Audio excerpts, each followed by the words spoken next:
Jeez.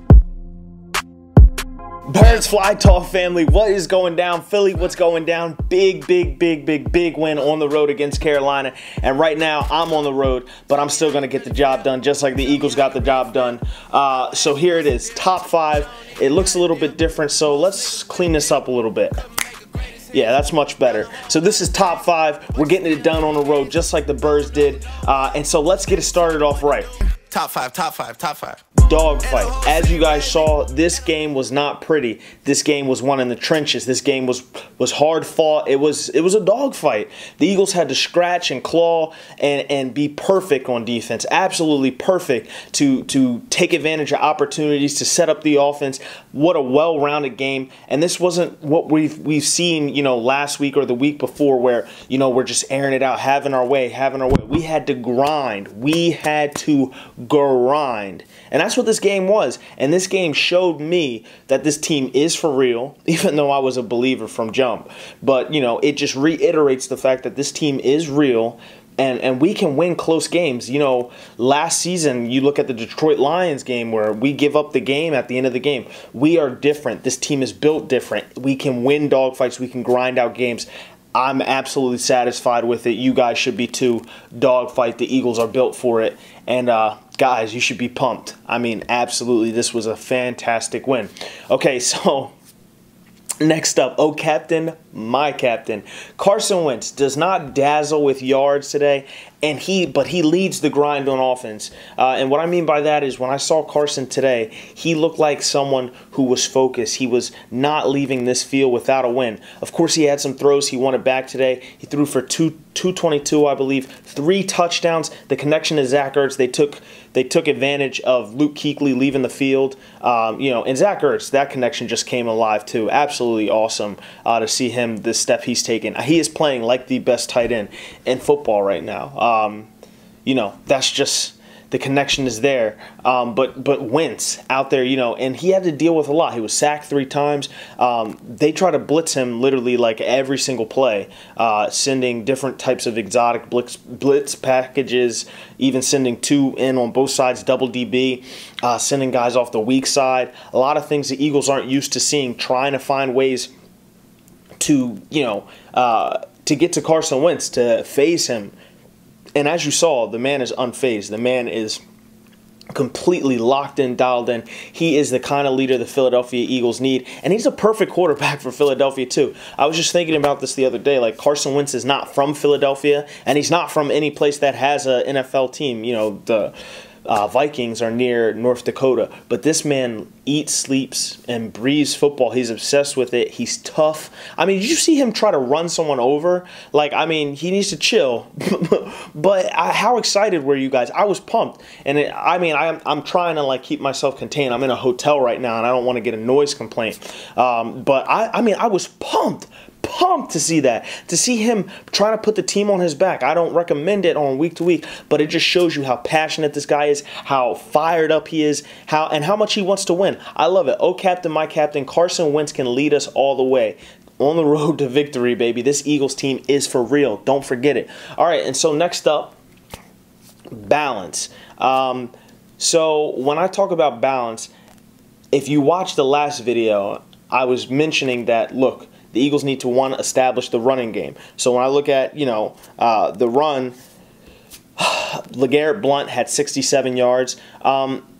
I liked what I saw from the running game and his success. I wanted to see more from LeGarrette Blount. To be quite honest with you, I like our running game. I just didn't trust Clement. And it's not that I don't like Clement. I think he's a great runner, and I thought Kenyon Barner looked outmatched in this game. He was not there, was not his night. This game wasn't for him.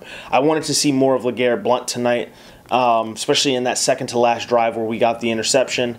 Definitely wanted to see, you know, LeGarrette Blount bully it down, you know, and we didn't necessarily get to see that, you know, especially, well, even the drive before that, last drive after the interception, I wanted to see the Eagles try to run it with him, run down some clock more.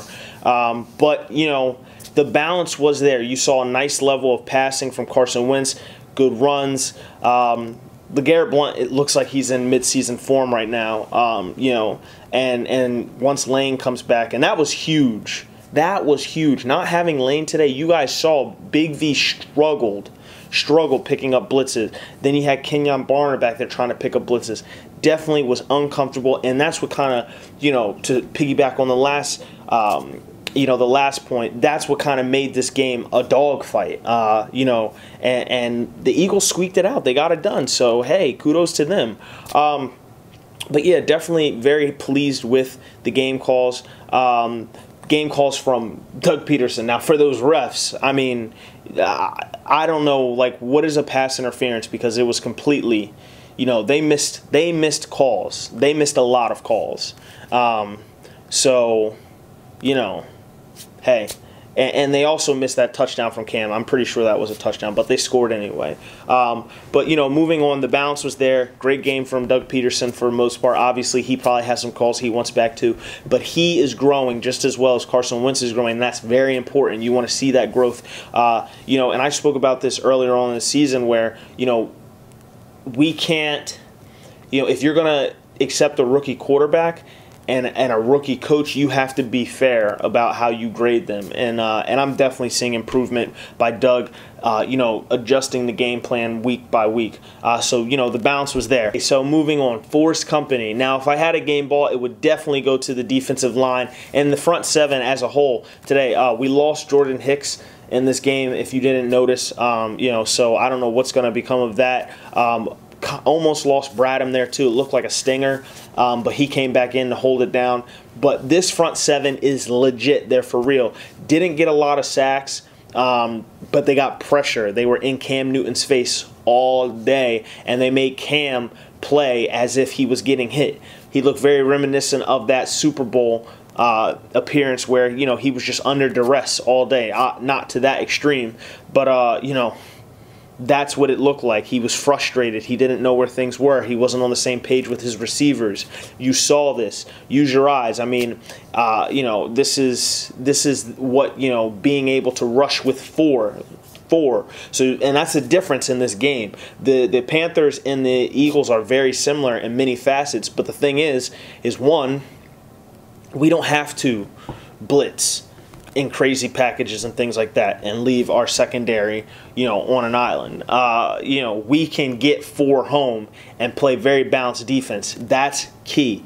Panthers were not able to do that, and you saw that. And so eventually they're going to get burned. Eventually Nelson Aguilar is going to run a slant and catch it and take it to the house and the field be wide open. It's going to happen. Eventually Alshon Jeffrey's going to hit that seam fade and catch one over the shoulder when they don't get home. That's what happens, and that's the risk that comes with blitzing. And so Jim Schwartz's defense, Hurricane Schwartz, my guy, you know, he's able to get home without it. So that's excellent. In addition to that, we have a run game. You know, like I said, this defense stopped the Carolina Panthers. You know, their running back was Cam Newton. He had 71 yards on 11 attempts. You know, Christian McCaffrey, 8 yards. Curtis Samuel, 8 yards. Fozzie Whitaker, -3 yards. Stewart, -4 yards on 8 attempts.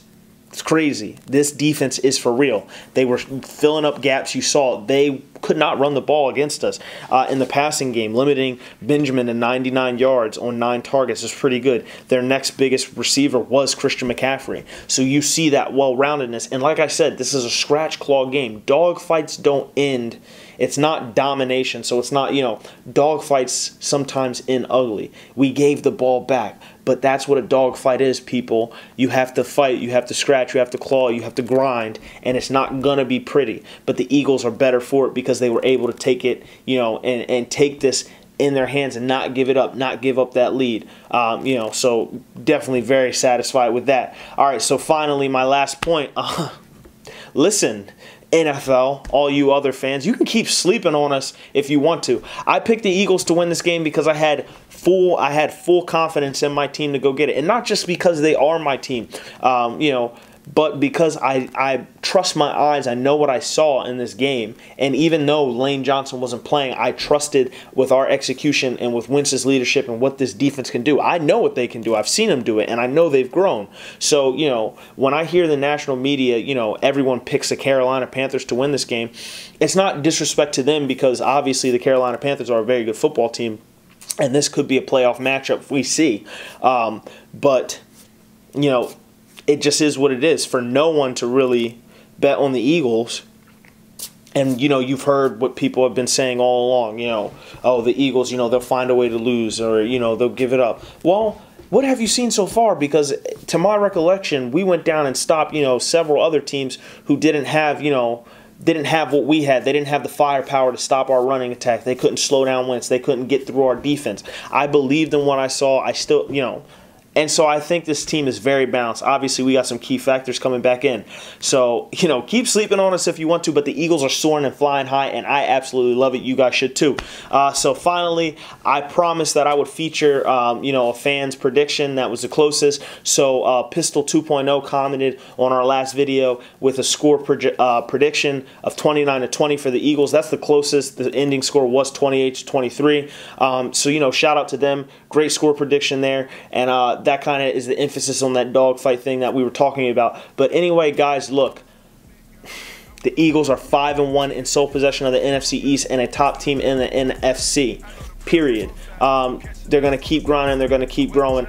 And we're going to get some pieces back, and we're really going to see what this thing is all about. But I've got my eyes to the future. I am excited. I want to thank you guys for locking in, you know, with this whole setup here. We will be back in the studio come Sunday. I'll be back in Philly and ready to rock and roll. But again, this is Kevin Taylor, Birds Fly Talk. Please like, share, and subscribe. If you like these videos, please, you know, comment, connect with us, follow us on Instagram, Twitter, all that good stuff, and we will keep serving it up and stay motivated for the best fan base in the entire world. Philadelphia, please stand up. 28-23, the Eagles take out the Carolina Panthers, and I'm going to sleep like a baby tonight. Whew. I feel good, baby. Have a great Friday. Philadelphia, let's be great.